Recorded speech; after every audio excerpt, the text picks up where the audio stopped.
y alumnos de lengua materna, español de primer grado de secundaria, les damos la bienvenida a la programación de Aprende en Casa. Les proponemos que, desde su hogar, se acerquen a los contenidos de las asignaturas y áreas de primer grado. Y les sugerimos que preparen un cuaderno o una hoja de papel y un lápiz o pluma para que realicen sus anotaciones, preguntas y actividades, y que también preparen su carpeta de experiencias para que en ella incorporen las respuestas de las preguntas que les haremos al final de la sesión. Los programas que les presentamos les serán de gran ayuda para su crecimiento personal y para cuando regresen a la escuela, una vez que se supere exitosamente esta situación. Entrando en materia, les comentamos que el propósito de esta sesión es que conozcan el uso de diversos tipos de textos como recurso para narrar una historia. Como estudiantes, han tenido la oportunidad de acercarse muchas veces a la literatura. Han podido conocer sus aspectos externos, como los valores, la cultura y las maneras de ver el mundo que se plasman en ella. Y también sus aspectos internos, como las tramas, personajes y escenarios. En esta sesión analizarán cuáles son los recursos a los que recurren las escritoras y los escritores para crear el ambiente en el que contextualizan o ubican su relato, lo que les lleva a considerar, sin importar a cuál género pertenezcan, en qué lugares y periodos históricos ocurren. Por ello, es indispensable que al leer identifiquen los aspectos espaciales y temporales que crean el ambiente. Cuando han leído un texto narrativo, ¿se han puesto a pensar a qué ha recurrido el autor o la autora para que ustedes pudieran imaginar a los personajes, la época en la que transcurre la historia, las características de los lugares y las situaciones que enfrentan? Sin duda, la vida cotidiana tiene la necesidad de describir, ya sea un lugar, una persona o un hecho particular. Sin embargo, es en los relatos escritos en donde la descripción ocupa un papel fundamental. En la creación de ambientes y objetos, también existen descripciones que pueden influir psicológicamente en las asociaciones que, con distintas ideas o sensaciones, ustedes como lectoras y lectores pueden tener. Tal es el caso de los colores, por ejemplo, el negro con el misterio, el rojo con la pasión o bien el azul con la tranquilidad. ¿Se han preguntado cómo se construyó el ambiente de una novela de terror como Drácula? ¿Y cuáles fueron los recursos que su autor utilizó para crearlos? Con el propósito de que puedan conocer más acerca de los recursos literarios que las autoras y los autores usan para crear una diversidad de ambientes, las y los invitamos a ver el siguiente video.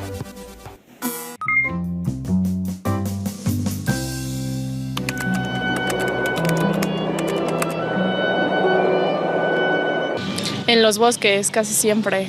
En los cuentos, en los bosques, en las películas. ¿Qué lugares? Pues yo creo que nada más en los sueños, ¿no? Y en tu imaginación. En flores, castillos.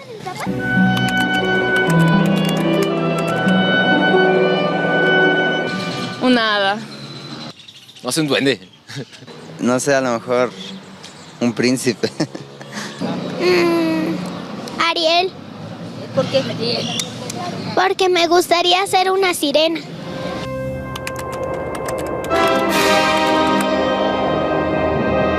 De ciencia ficción, pues en las ciudades. Y en cualquier lugar, casi siempre en otros planetas o así. Pues en las películas, ¿no? En la cabeza de los productores de Hollywood. En el espacio, en el centro de la Tierra.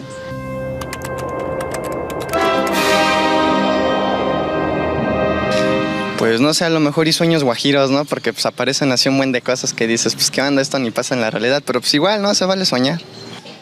Como que de emoción, aventura, suspenso, eso. Ay, que hay muchas cosas por descubrir.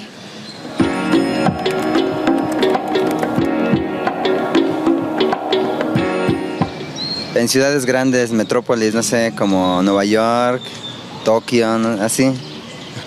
En las ciudades, en las metrópolis. Pues en ciudades con muchos problemas, como aquí el distrito y todo eso.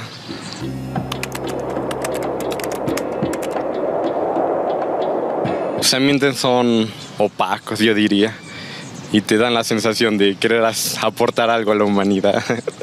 Ay, así como casi siempre son muy oscuras o mucha violencia y así. Pues pueden ser muchas cosas, puede ser desesperación, a lo mejor impotencia, o a lo mejor alivio, no sé, un buen de cosas, ¿no? Dependiendo de qué historias esté relatando igual.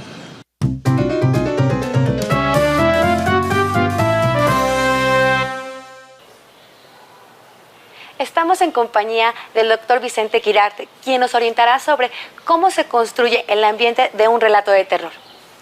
¿Cómo defines el ambiente físico y psicológico de la novela Drácula? Al contrario de la novela gótica tradicional, lo que hace Stoker es situar sus situaciones y sus personajes en el momento en que el lector está enfrentando el texto.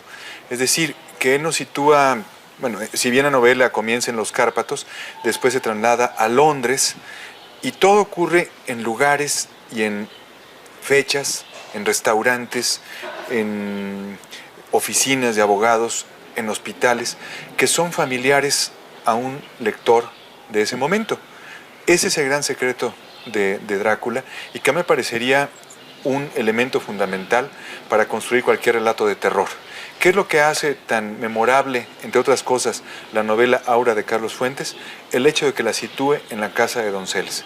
Son numerosos los jóvenes lectores y los no tan jóvenes que les encanta hacer esa peregrinación en busca de la casa de Aura. La pregunta de Herzog, aplicada al castillo de Drácula, puede aplicarse a todos los enclaves de la literatura de terror. ¿Dónde está el castillo de Drácula? Hay varios históricamente comprobables, pero el castillo de Drácula está en la imaginación. ¿Qué recursos usó Stoker para construir los ambientes de esta novela? Sobre todo estas diferentes escrituras, acudir al diario, a la taquigrafía, a la nota de periodística, al discurso pleno de personajes que también están plenamente definidos. Una mujer vanidosa y superficial como Mina, que resulta ser la primera víctima del vampiro, y quien lo vence es la mujer autónoma, la mujer inteligente, la mujer culta, la mujer leal, la mujer que finalmente tiene todo el arsenal intelectual y emotivo para vencer el deseo y la maldad encarnados por el vampiro. Es muy interesante.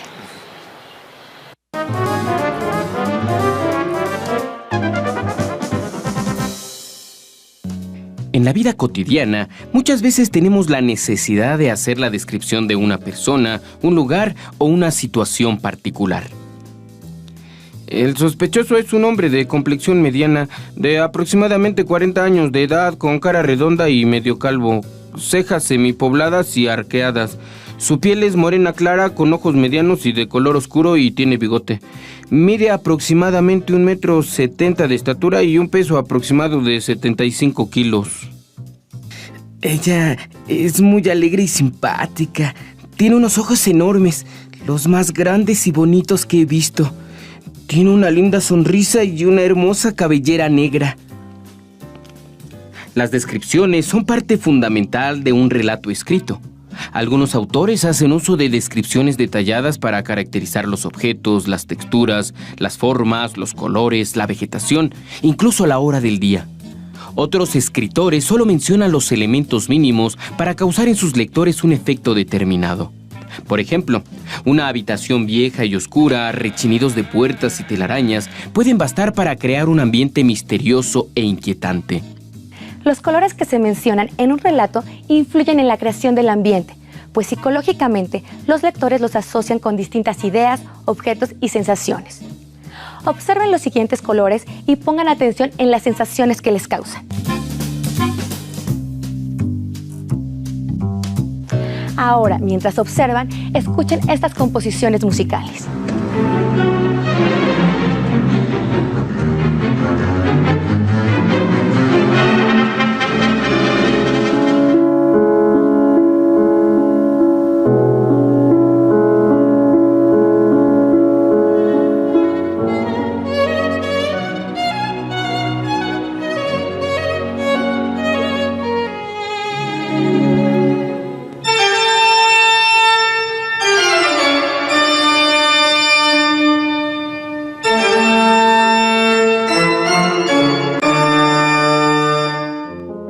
Los psicólogos asocian el color rojo con la pasión, el azul con la tranquilidad, el amarillo con el humor y la actividad, el negro con la oscuridad y el misterio.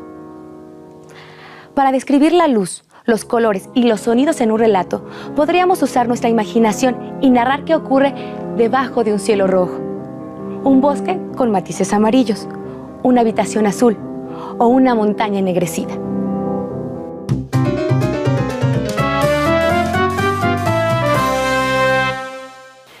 Hemos hablado de las descripciones y cómo permiten construir el ambiente de un relato. Doctor, ¿podrías explicarnos qué es la narración indirecta y cómo se usa este recurso? Bueno, como dijimos antes, la voz del vampiro en la novela Drácula es articulada en muy pocas páginas. Como lo ha hecho Leonard Woolf con gran paciencia, el gran estudioso de Drácula, solo en un pequeño porcentaje de las 400 páginas de la edición original habla el vampiro. Lo más interesante es cómo a través de la narración indirecta Stoker logra hablar del horror sin nombrarlo. Como decía Stéphane Mallarmé, el secreto de la literatura y el secreto de todo arte consiste no en nombrar la cosa, sino el efecto que produce. La narración indirecta de los personajes en Drácula logra crear esta atmósfera ominosa, esta atmósfera terrible que va rodeando a los personajes, como dice Van Helsing, el cazador de vampiros de la novela que después se ha convertido ya en un personaje popular de la película del mismo nombre. Hay que cruzar las aguas amargas para llegar a las aguas claras. ¿Cómo logran los personajes atravesar este bosque oscuro, esta amenaza latente de la maldad que es el vampiro? Curiosamente a través de la escritura de los diarios de Mina Harker, a través del diario de Jonathan Harker, a través de la lectura que Van Helsing hace de los tratados que existen sobre vampiros, a través de las antiguas supersticiones de Rumania y de Hungría. Todo este estilo indirecto va armando paulatinamente la trama y va armando también los resortes que van tensando el arco de la narración. Uno está acostumbrado en las películas a ver que la estaca de madera termina con el vampiro. Eso tiene que ver con que la madera es un elemento natural y el vampiro, como ser antinatural, huye de todo aquello que no le pertenece, el fuego, el agua corriente, en este caso la madera. Pero en la novela original el monstruo, el vampiro, es vencido con un cuchillo kukri y un cuchillo Bowie, que eran armas de un inglés y de un americano, armas muy emblemáticas. Entonces es Estados Unidos e Inglaterra con las armas del imperio que terminan con esa amenaza que viene de Oriente. Si lo vemos desde un punto de vista político, porque la novela también puede ser leída desde múltiples perspectivas, Osama Bin Laden sería una amenaza que viene de Oriente para perturbar la tranquilidad de Occidente. Todo este discurso maniqueo que Estados Unidos en la pasada administración de Bush hizo para satanizar al Islam. Es lo mismo que pasaba en la novela Drácula, y este miedo al primitivismo y a formas distintas de religión, como comentamos hace un momento. Muchas gracias, doctor. Al contrario, gracias a ustedes.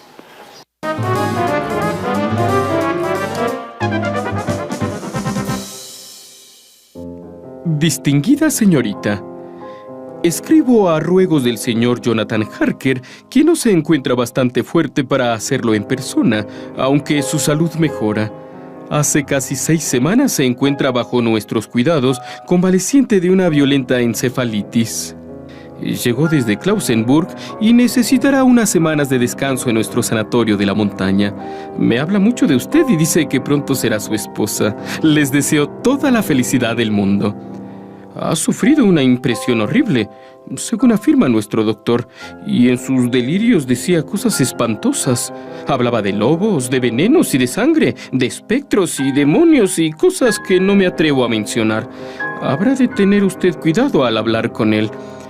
Debíamos haber escrito hace tiempo, pero no sabíamos nada de sus familiares y no llevaba encima ningún documento que pudiera orientarnos. Tenga la seguridad de que está bien atendido, pero cuide de él. Tienen ustedes por delante muchos, pero muchos días de felicidad. Hemos terminado por el día de hoy. Los invito a retomar las ideas que nuestro especialista nos dio y aplicarlas en nuestros relatos. Hasta pronto. Como pudieron darse cuenta, a través del uso de la narración indirecta, es posible que hablen de algo sin nombrarlo. Esto lo vieron en la explicación de cómo se articula, en muy pocas ocasiones, la voz del vampiro a lo largo de toda la novela Drácula, y el autor habla del horror sin nombrarlo. Recuerden que en las novelas pueden encontrar diferentes tipos de narradores que transmiten una historia. Por ejemplo, el narrador protagonista, que describe y refiere a otros personajes desde su punto de vista y con sus palabras. Y el narrador omnisciente, que hace referencia a lo que dice un personaje sin citarlo textualmente y usa un estilo indirecto. Por otro lado, tomen en cuenta que para analizar un texto narrativo, sin importar su género, es importante que conozcan cuál es su ambiente físico y psicológico y cómo es que las escritoras y los escritores hacen uso de descripciones detalladas para caracterizar las formas, los objetos, las texturas y los colores, o en otras ocasiones recurren a descripciones mínimas para crear un efecto misterioso e inquietante en sus lectores. Ahora, para que puedan ahondar y reforzar sus conocimientos sobre los tipos de narrador y las voces narrativas, las y los invitamos a ver el siguiente video. En una novela, se pueden relatar los hechos desde afuera o elegir a un personaje que con mayor o menor protagonismo vaya contando la historia desde dentro. Veamos ejemplos tomados de 3 novelas policíacas para identificar qué tipo de narrador utilizan. Sam Spade tenía el simpático aspecto de un Satanás rubio. «Sí, cariño», le dijo a Effie Perrin. Era una muchacha larguirucha y tostada por el sol. Acabó de cerrar la puerta tras de sí y dijo: «Ahí fuera hay una chica que te quiere ver». Una mujer joven pasó por la puerta. Avanzó despacio, mirando a Spade con ojos a la vez tímidos y penetrantes. «¿En qué puedo servirle?». Ella contuvo la respiración, le miró y tragó saliva. «¿Por qué no me lo cuenta todo desde el principio?», dijo Spade. Un narrador omnisciente cuenta la historia desde fuera. Lo sabe y conoce todo acerca del relato, inclusive lo que ven, sienten o piensan los personajes. Utiliza la voz narrativa en la tercera persona gramatical. Él, ella, ellos, ellas.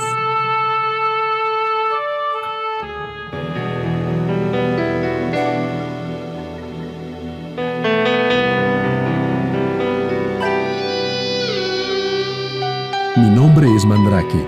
Soy abogado criminalista. El caso que voy a relatar comprueba, como dijo alguien cuyo nombre no recuerdo, que la verdad es más extraña que la ficción, porque no está obligada a obedecer a lo posible. Luma abrió la puerta de mi oficina para dejar pasar a la visita. Era una mujer joven, esbelta, vestida con elegante discreción. Parecía salida de un cuento de hadas. ¿Puedo comenzar desde el principio?, preguntó. Para un abogado, a veces es mejor que el cliente comience por el final, le dije. Un narrador protagonista está dentro de la historia, en la que participa como personaje central. Utiliza la voz narrativa en la primera persona, yo, nosotros. Una de sus características es que sabe de la historia, gracias a su participación en ella, aunque muchos aspectos le puedan quedar ocultos.